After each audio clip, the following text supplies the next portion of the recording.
ईंट का जवाब पत्थर से। विकेट नहीं मिली थी और आखिरी गेंद थी पावर प्ले की। शेर को सवा शेर। सपोर्ट करूंगा।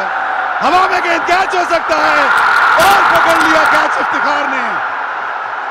100 सोनार की एक लोहार की। रोशनियों के शहर में कलंदर्स की बत्ती गुल हो गई। किंग्स ने कराची की लाज रख ली। कराची किंग्स ने लाहौर कलंदर्स से दुगना लगान वसूल किया।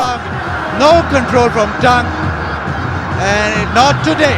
गरजती बरसती लाहौर कलंदर्स कराची में सटपटा गई। 20 ओवर्स में बमुश्किल 150 रन बने।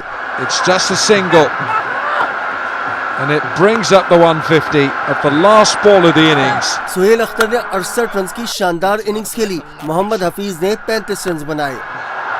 Greeted with a beauty. What a way to get off the mark. जवाब में कराची के ओपनर्स ने किसी और को जहमत ना दी।